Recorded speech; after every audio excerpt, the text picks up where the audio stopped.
This is Editing Kelsey from the future.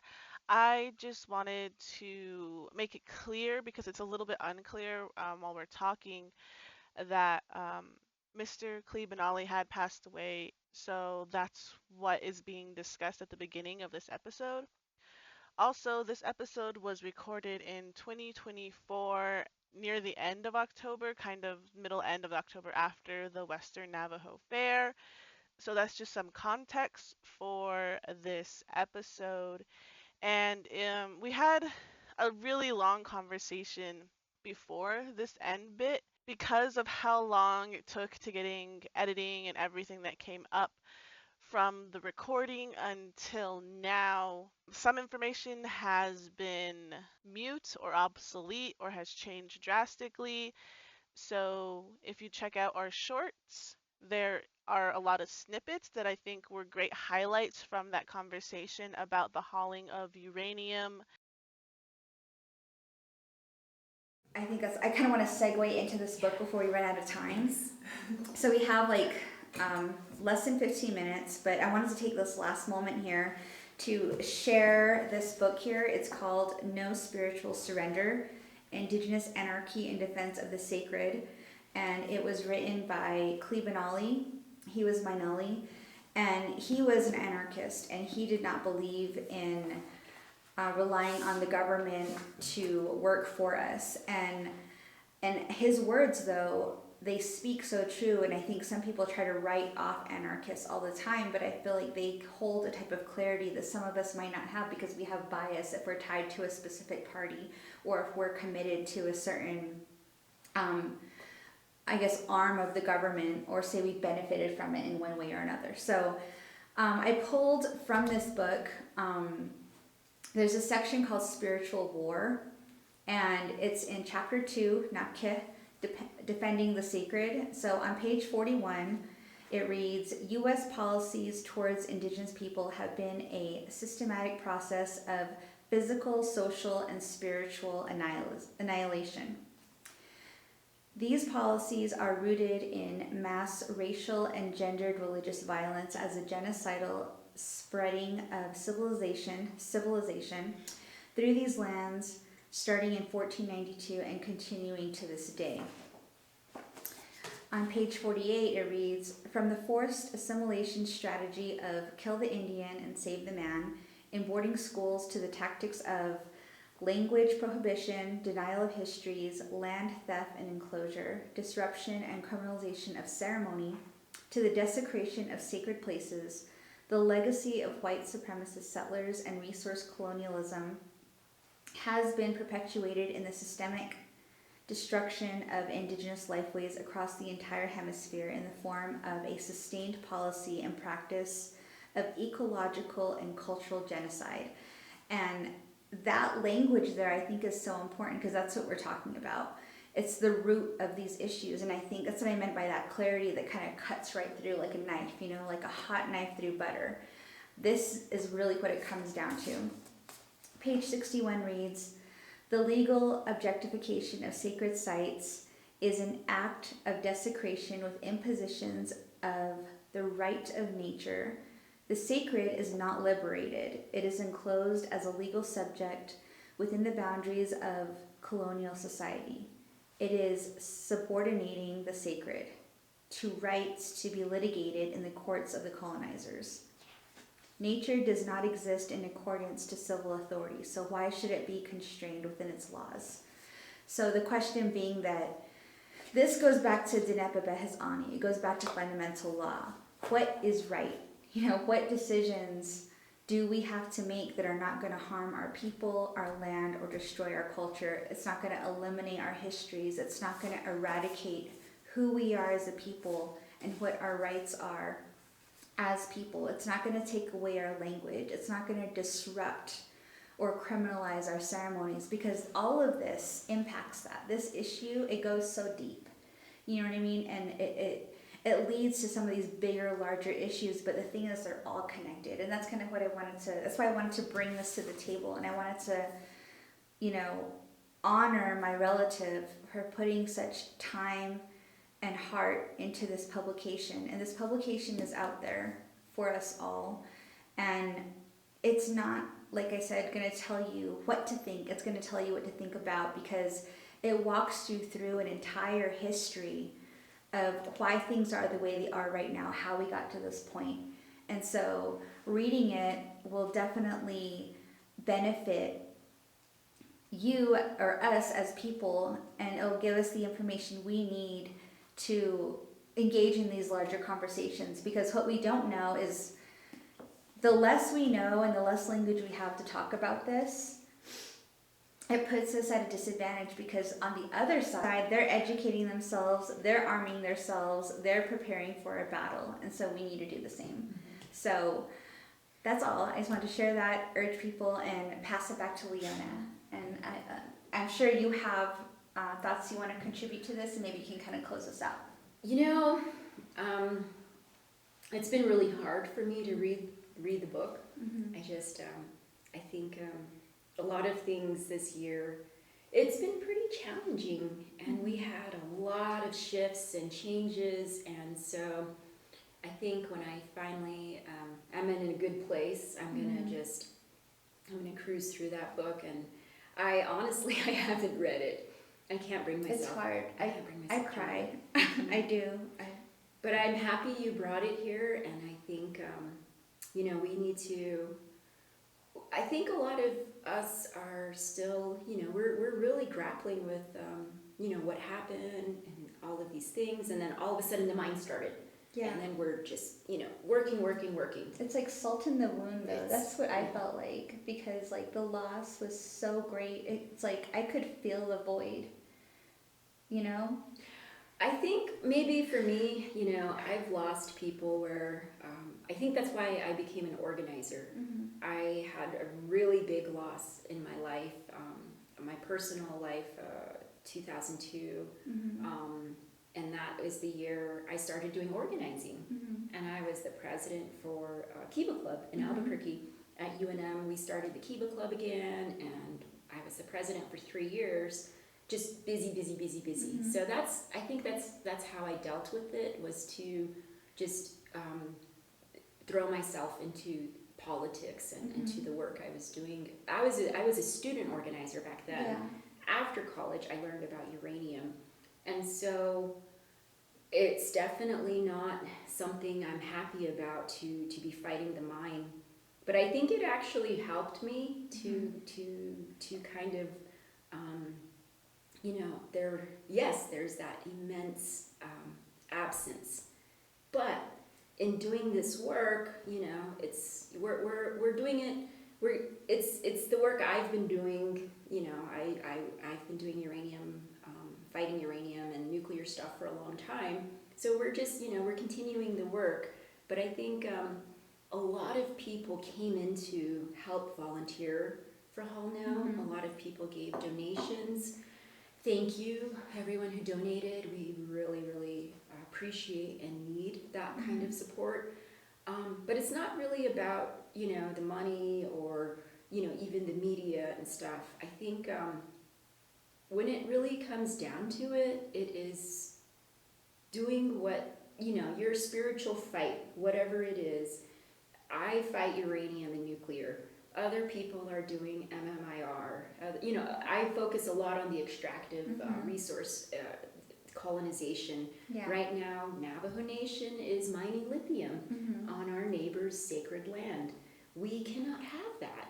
But that doesn't mean everyone needs to fight uranium or try to follow in Mr. Benally's footsteps. There's plenty of stuff to work on. I mean, I can't wait until we have uranium in the standard core curriculum taught in every school across the country. Yeah. There's so many things that people can work on. I mean, we learned about, there's the mascot issue, there's a Save the Peaks, we're dealing with all the deaths of the children killed at boarding schools. I mean, that, again, hundreds of years ago, these things we're still dealing with. So I would just say for myself, some of the stuff from this, not just this one book, but all of the things that people can do, it's honoring our ancestors. Yeah. It's continuing the work of our ancestors, and that's what it's like you said.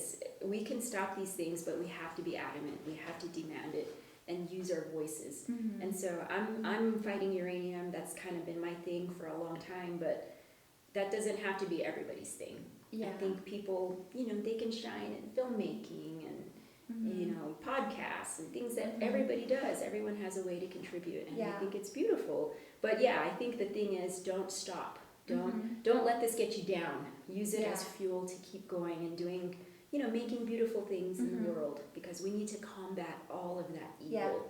And that's, no spiritual surrender. I mean, this is a spiritual fight. This uranium, it's contaminating, it's hurting our people, our future generations. We say water is life. Yeah.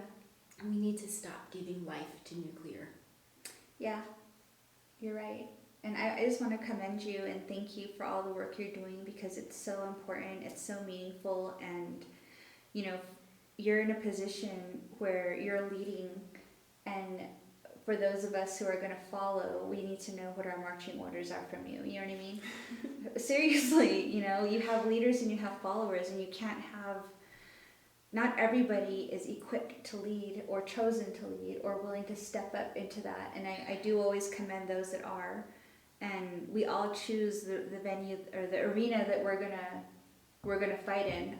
For me, it's been the education space, and I recently committed myself to really fight for our culture and our language. That's going to be my next big thing, because I do believe that without that in place, everything is going to erode. That's the thread that holds it all together.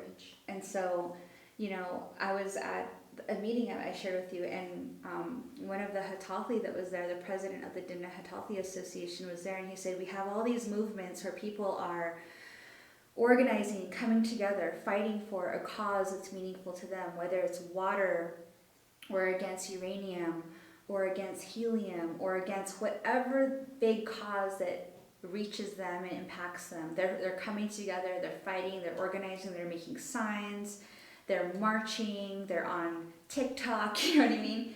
But he said, who's out there being loud and organizing for our culture and our language? And that really, it hit my heart. And I was like, that's what I need to do. This is what my calling is. And I'm going to step toward that, because I do believe that that's meaningful. And I know I'm already ideating ways of what I can do, right? And so I'm already kind of in a space where I can be vocal and I can talk about these things that are important. And I already sit on boards where we're kind of doing that work anyway.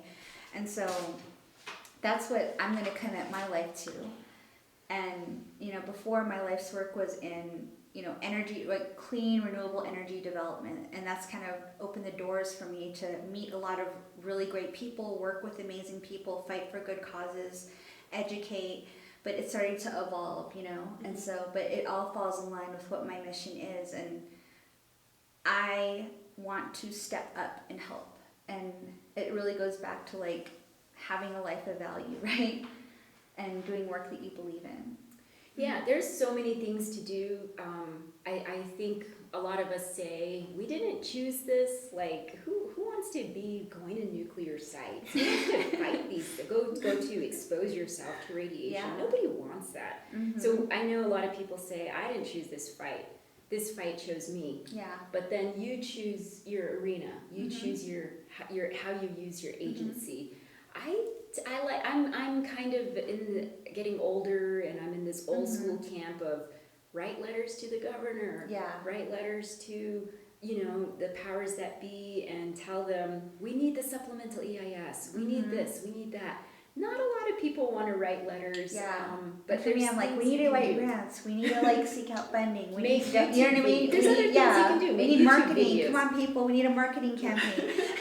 So it's different ways, right, to approach it. And I went to a Navajo Nation Energy Summit this summer, and it was very alarming that the plans or lack of plans for energy development for our people, it's not focusing on sustainable development that benefits our people. Yeah. It's still about selling and extracting to make money from the outside world. Yeah. We need to stop fueling Phoenix and Las Vegas and LA We need to stop giving them our water. Yeah. So all of these things that It's we true. can work on, we need an energy plan. We need to figure out Yeah. what we're doing for our future that's It's not true. going to hurt us. And that's the complication. That's the hot tea too, is that Diné, fundamental law, Diné Pepehezani, that correlates with actions that will not allow any of this negative energy resource extraction or energy development to happen. It says no. Why? Because it's going to hurt you. That's what happened. It's like, and people don't want to accept that. They don't like it. They're like, yeah, but there's so much money at stake. It's going to benefit us. My question is, if this is so important, why is the majority of the Navajo Nation still unelectrified? Why are we still fighting for water? Why do we have really, really bad bumpy roads that are not fixed and maintained? Oh, because we don't have the jurisdiction over them. Why do we have But over why- 500 abandoned uranium mines? Why are we lacking housing? Why don't we have the resources we need and deserve? Yeah, we have a large nation, and yet there's so much disparity that exists, and it's not fair, it's not right. So if this really is the supposed answer and solution, it's been over 100 years, and yet we're here now. It's obviously not the right answer or solution. Like, you know what I mean? And so but people don't want to have that conversation. They'd rather say, oh, that's not my way. I don't understand it. It's too complicated. It's too hard. It's just because they don't want to say no, even though that's all they have to do. Yeah. So, well, it takes a lot to say no. I think again, going back to the voting, you don't have to do it publicly. That's one way you can say no. But to put yourself out there, it is dangerous. You will have a target on your back. it's true. And people don't want to put themselves out there. And so This we need man to have our prayers. was on the FBI watch list. And he always advocated, have your prayers done, have your protection Yes. prayers, take your medicine. Yes. You don't just walk into some situation unprepared, without your shields up. That's right. That's what our culture is, and that's what you're working to protect. The only way we can do this work is using the tools of our culture and Yeah. the gifts that we have from all of the, our ancestors, the holy people, all of that. That's how we're going to win this fight. That's what we need. We have to utilize every tool in our toolbox. Yeah. Even if it's voting, even if it's the English language, but we have to. I know a lot more Diné than I did, when I was in college, but this fight is what brought me back to learning about our culture. That's what because brought me it was back too. dangerous. Yeah. I needed that protection. I needed that knowledge. I needed that experience. And if you are not going to vote, if you are an anarchist, you know what? You don't have to have a political affiliation or a non-political affiliation to go into ceremony. That's always there for you. You can always step into a hogan. There's no hierarchy. You're all at the same level when you're sitting on Mother Earth.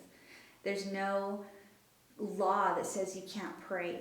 There's no law that says you cannot speak your own language, right? Because they tried to take that away too. But now, people who said no and they fought for it, now we're able to do that. We're able to practice our ceremony. So it's there for you, The easiest access to a healing ceremony is a yebache. They host them at the fairs every year. That's the gateway, you know what I mean? If you want to step toward it. But there's a lot of families that still host ceremonies all across the Navajo Nation. And the beautiful thing is you don't have to pay admission to go to one. You don't have to even know anyone there. You can just show up and experience it. Hear the songs, hear the prayers, take the medicine. Just be there and do it for yourself. As a Diné. As a Diné person, you know what I mean? And it's not there to be exploited though, so just be respectful. I always have to say, don't be recording it, don't put it on social media. Be respectful, be reverent, have some common sense, you know what I mean? That's all we ask. But It's a lot to ask. right? But I'm just saying, that's always an option. These are things that you can do. This is your way, toward understanding. So anyways, that's my little soapbox moment. I always have to have one. go back to the treaty. So the 1868 treaty is where we signed away our right of way for transport. It goes way back to that. So, I mean, there's a lot of things with the with the United States laws, but I think what you all are saying, I know it's gonna take great change to get to where we want to be, and we're gonna have to somehow, get rid of this system. Everything you're saying, get rid of all the stuff we're stuck in now. How do we do that? I have no idea. But I totally agree with you. We do need to change direction on a drastic level. Well, the treaty gives us the right to form a government, and it could be any type of government of our choosing. What happened back in the day was there was a government structure that had been adopted by the 5 civilized tribes that was democracy, and that was created to really benefit, the colonizers, our visitors from across the ocean who came to this land, who saw it as an elite system, but they modified it to benefit themselves. When the wars happened, and after, when it came to our big war, after the Long Walk, we were given the option to we were told we could form our own government. And there were these kind of like cookie cutter models of government they weren't assigned, but they were given as an option. And a lot of the tribes opted into that government system because they said, oh, it makes sense. Our relatives from the north, this is their way, so maybe it'll work for us too. However, it doesn't work for us. We are Diné. We are different. We think differently, we behave differently, we live differently. We need a government that's going to work for us.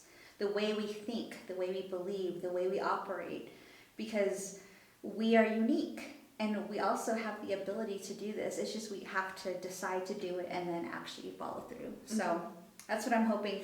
I agree with you, Kelsey. I think we should burn it all down too. I really do, and I really think that we need to go back to our previous way of governing ourselves. Back in the day, our Natani and our Nabahi, they led, and they didn't lead for themselves, they led truly for the people. And they would advocate for different regions, but they would also protect those regions. And they weren't just there to tell people what to do, they were there to bring resources, they were there to bring information, they were there to really help us and help our society thrive. And there was a balance there, and it's true that our Hatathli were our original leaders, those that could carry song and ceremony, those that had that connection and communication with the holy people.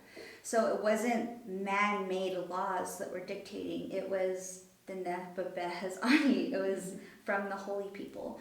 And that's why it's so powerful. But when it gets ignored, then the people suffer. It's as simple as that. Yeah, there's imbalance. It's imbalance. It's the worst imbalance because then we end up harming ourselves and each other, and that's where we're at today. I think the problem is that some people, like you were just saying, we have to go back. There's no going back in time. We have to find a way to make it work for the people now. We can practice it in modern day times. I'm not saying we have to go back to the way we were. We have but that's where people get stuck. Yeah, they're like, oh, you want to go back. Right? It's the practical application of indigenous knowledge and life ways. Yeah, but that you kind of have to spell it out for some people because people get stuck on but this is what you said. This is exactly what you said, and it's like, oh, you want us to go back to the Hogog with no electricity, hauling water. First of all, just kidding. But you get people who make the argument and they nitpick the exact words you use, and if you're not elaborate enough or more detailed, then we should do a video, eh? If I could use that example, kind of like with energy, going back to energy in all of our homes that are not electrified, we're doing fine. I mean, there's a lot of suffering in some places. We have from colonization and all the impacts from that. But there's a lot of Diné happily living without electricity. Some, I'm sure, hauling water is a pain in the ass, but a lot of them they choose that. They choose that, and this is the reality that you can survive and live and have a beautiful life without all the neon lights, without all the big, fossil fuel generated whatever, the conveniences. If the rest of the world lived on the net energy that we live on, I mean, we wouldn't be in this crisis, this climate crisis right now. So I think it's not going backwards, because the outside world would be like, oh, you want us to live like, those people on the res, and they're so, Ew, gross. Yeah, exactly. No, there's a way. They know, how did we survive for thousands of years? It's not, they think it's gross, but it's like, no, this is how people still live today. Yeah, when I was really like in the energy sector, I would meet with people all the time that lived off grid, and it was by choice. They chose to live that way because they were autonomous. They liked the independence of it all, and they preferred it.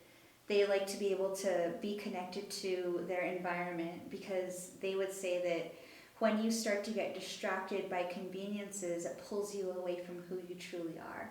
You know what I mean? You start to lose sight of what's important, and you start to, all you want to look at is a television or a screen, and they don't want to live like that. You know what I mean? They're like, I have animals to take care of, I have family to take care of, I have my children I want to focus on, I have a home I want to build with my own hands, and that to them was valuable and rich. And like my own family, when they were living off grid, my aunt said that, we, by the outside world standards, we might have been considered poor, but we were rich with everything we never were hungry, we had each other. You know what I mean? We had a connection to the land around us, and I think that a lot of people share that sentiment. Mm-hmm. There's also like this trend of like going back to like living off the land, or trying to do things with yourself and being less relied on technology. But then there's also like the opposite end. We have like these smart homes that do everything for you. Yeah, those are, I know. When I moved to the valley, I had an apartment like that. Everything was run by an app. Like, I could have someone pick up my garbage just by using the app. Like, parking, everything was, you know what I mean? Touch of a button. So easy, so convenient. And my dad got after me. He's like, you better not get soft. You know what I mean? He's like, you better not get spoiled by this. Like, you better go and take that garbage yourself. Well, and I mean, like, I don't want to. Bringing it back to nuclear stuff, like, nuclear only produces about 20% of the electricity in this country. In France, it's way more. Other countries, it's different. But in the U.S., I mean, 20%, if you just stop using those apps, you stop, wasting all that electricity, that 20%, if everyone lived like indigenous people, that, all of us that have very low, I guess, consumption and low, I mean, I admit, I live in Albuquerque, I do live in the city, but if everyone was able to manage their own consumption, we could totally reduce, how much energy we're wasting by more than 20%, I'm sure, showing that we absolutely don't need nuclear.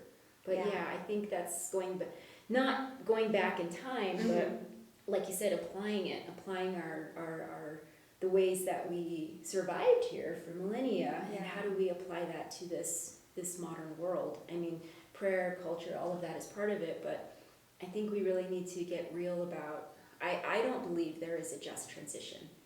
I think that's grant language. I think we cannot continue consuming electricity at the rate we are. It's impossible to transition to something new, because it's just going to create another problem for another community somewhere else. So we really, really need to reduce. That's the just transition, is to reduce our consumption and our need. So getting rid of all these talking refrigerators and whatnot.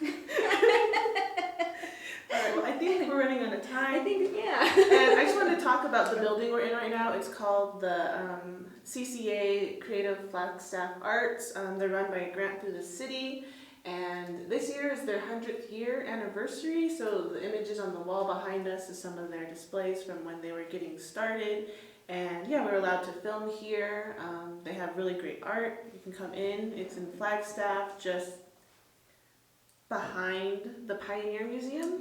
Across the Fort street. Valley. Is it Fort Valley Road? Yeah, Fort Valley Road, across the street from the Northern Arizona Museum. So they were nice enough to let us use their space. We might be here more often for more podcast-like shows, just because it's easier for me and Adrian to meet here instead of going down to the valley or all the way up to Cameron.